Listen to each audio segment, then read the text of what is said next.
Friends, welcome back to my channel. কেমন আছো তোমরা? আশা করি সবাই খুব ভালো আছি, সুস্থ আছে। আমিও খুব ভালো আছি। আজকের দিনটা হচ্ছে 18ই আগস্ট, রোববার। তো এই দিনকে আমরা তারাপীঠ থেকে বাড়ি ফেরার দিন। তো ফেরার আগে কিছু জিনিস কিনে নিই।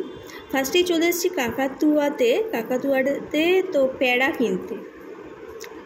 যেইটা পুজো দিয়েছি সেই প্রসাদ তো আছেই, প্লাস কিছু প্যাড়া তো কিনতেই হবে। কাকাতুয়ার প্যাড়াটা বেশ ভালো, আর এখানে অনেক আচার বিক্রি হচ্ছিল বিভিন্ন রকমের।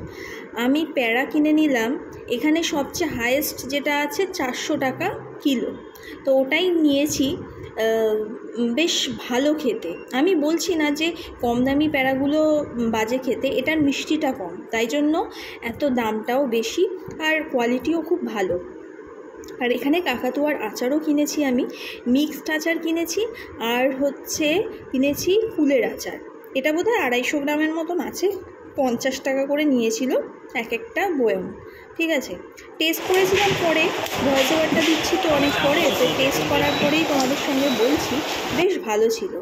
বাইরেও এরকম প্যাড়া বিক্রি করছিল, 150 টাকা, 200-280 এরকম প্যাড়া বিক্রি করছিল, বাইরে থেকেও নিয়েছিলাম। আর এখানটা অনেক খেলনা, এই গয়না গাটি এগুলো দেখছিলাম। আর এই যে ঢোলটা দেখতে পাচ্ছ, এটা জয়দীপ নিয়েছে, এটা দিদা ওকে দিয়েছে গিফট।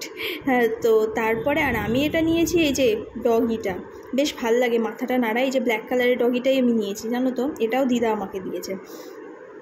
আর তারপরে এখানে অনেকগুলো পুতুল দেখছিলাম, তো পুতুল আর নেওয়া হয়নি, পুতুলগুলোর প্রচুর দাম, চাবির রিং অ্যাকচুয়ালি। তো এইখান থেকে এগুলো কিনে আরও কিছু কিনবো বলে আমরা কিন্তু ঘোরাঘুরি করছি, হাঁটাহাঁটি করছি। আরও পেতলের জিনিস কয়েকটা কিনেছি, তোমাদের সঙ্গে পরে একবারে শেয়ার করব কি কি কিনেছি, বুঝলে তো।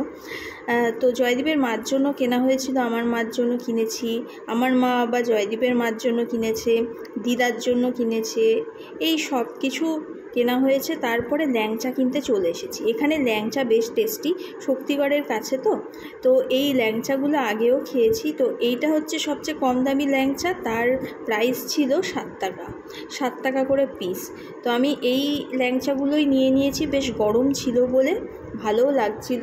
আরও অনেক দামের আছে, এর থেকে বেশি দামেরও আছে, 20 টাকা দামেরও ল্যাংচা আছে। ঠিক আছে, সেটা অনেক বড় বড় সাইজ, অত বড় নিয়ে কোনো লাভ নেই, তো এই ছোট সাইজের ল্যাংচাগুলোই নিয়ে নিয়েছি।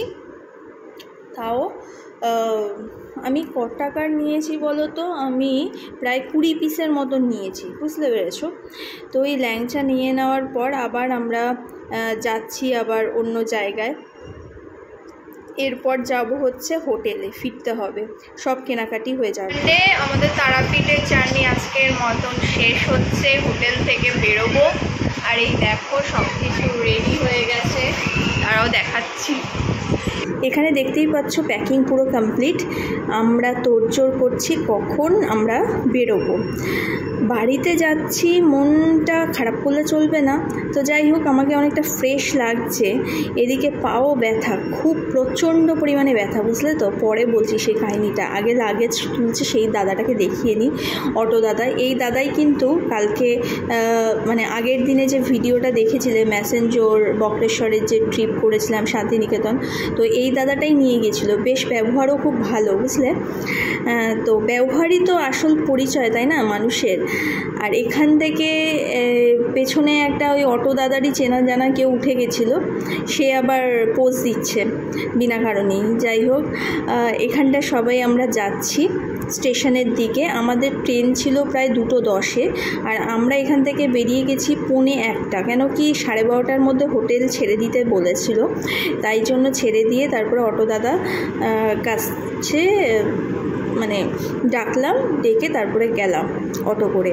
তারপর রামপুরহাট স্টেশনে আমরা পৌঁছে যাই। তার আগে একটা ঘটনা হয়েছে, অটোতে তো উঠে গেছি, বাবার মোবাইল পাচ্ছে না। তারপরে জানা গেল যে বাবা হোটেলে মোবাইলটা ফেলে দিয়ে এসছে। তারপরে জয়দীপকে নিয়ে আসলো, পেয়ে গেছে ভাগ্যক্রমে, কত বড় বিপদ থেকে বেঁচেছে বুঝতেই পেরেছো। এরপর দেখো রামপুরহাট থেকে স্টেশনে যখন চলে আসলাম, ট্রেনে উঠে গেছি, আর ট্রেনটাও ছেড়ে দিয়েছে। আর এখানে অনেক পেয়ারা বিক্রি হচ্ছিল, পেয়ারা মাখা, এই দেখো আমার পায়ের অবস্থা দেখেছো, কি শোচনীয়, পুরো ব্যান্ডেজ করা ছিল। মানে ম্যাসেঞ্জরের যে ওই ড্যাম্পে গিয়েছিলাম না, আর এখানটা দেখো টিটিও এসেছিল, কথার মধ্যে ব্রেক হয়ে যাচ্ছে তার জন্য সরি। এইখানটায় সিঙ্গারা নিয়েছিলাম, 3 পিস সিঙ্গারা 20 টাকা। তো বর্ধমান চলে আসলাম প্রায়। হ্যাঁ, যেটা বলছিলাম, পায়ে যা ব্যথা হয়েছে, ওই যে ম্যাসেঞ্জার ড্যাম্পে গিয়েছিলাম না, ওই পাহাড়ের মধ্যে উঠছিলাম, উঠতে উঠতে কোনোভাবেই হয়তো শিরাতে টান খেয়েছিল, তাই জন্য পাটা পুরো ফুলে ঢোল হয়ে গেছিলো। যে কি অবস্থা, মানে কি যে কষ্ট পাচ্ছি এই পা নিয়ে। আর এখানটায় লাগেজগুলো নামানো হয়ে গেছে, কেন কি শিয়ালদা স্টেশন প্রায় চলে এসেছে। রামপুরহাট থেকে শিয়ালদার ট্রেন ছিল আর কি, শিয়ালদা থেকে আবার কিন্তু ট্রেনে করে আমাদের যেতে হবে গন্তব্যস্থল আমাদের বাড়িতে, ঠিক আছে। আর এদিকে এসে দেখছি মুষলধারে বৃষ্টি হচ্ছে। রামপুরহাটের ওখানটায় কিন্তু খুব একটা বৃষ্টি হয়নি বললেই চলে। হ্যাঁ, আর এখানটায় যখন বোলপুর ক্রস করলাম তারপর থেকে দেখলাম মুষলধারে বৃষ্টি, শিয়ালদা এসে তো দেখছি ভেসে যাচ্ছে, এমন অবস্থা। তারপরে এখন আমরা যাচ্ছি ট্রেন ধরার জন্য, শিয়ালদা থেকে ট্রেন ধরবো, দেখা যাক কি ট্রেন পাই না পাই, সেটার জন্য আমরা তাড়াহুড়ো করে যাচ্ছি। আর এখানে বিভৎস ভিড়, কি বলবো। এই দেখো ট্রেন আমরা পেয়ে গেছি, এটা ছিল হচ্ছে বারুইপুর, তো বারুইপুর লোকাল আমরা পেয়ে গেছি। আর এই ট্রেনটা তো ঢাকুরিয়াতেও দাঁড়াবে আর বালিগঞ্জেও দাঁড়াবে। তো মা, বাবা, দিদা আর বোন যাবে ঢাকুরিয়া স্টেশনে, আর আমি যাব বালিগঞ্জ, কেন বালিগঞ্জ থেকে কসবা তো আমাদের কাছেই হবে, আর এখানটায় ঢাকুরিয়া থেকে ওদের সুবিধা হয়। আর এখানটায় দেখো সবাই দাঁড়িয়েই রয়েছে, কেন কি দুটো স্টেশনের জন্য আর বসিনি আমরা, বুঝলে তো। এই যে জয়দীপ আর আমি দাঁড়িয়ে রয়েছি, ওরা ওই পাশে দাঁড়িয়েছে, আমরা এই পাশে, কেন কি উল্টো দিকে তো আমাদের নামতে হবে, তাই জন্য দাঁড়িয়েছি। আর আসার সময় যা ভুগেছি বৃষ্টিতে, পুরো ভিজে একদম চপচপ। যাই হোক, এই ছিল আমাদের ফেরার পথে ট্রিপ। কেমন লাগলো ভিডিওটা জানাতে ভুলো না, বাই।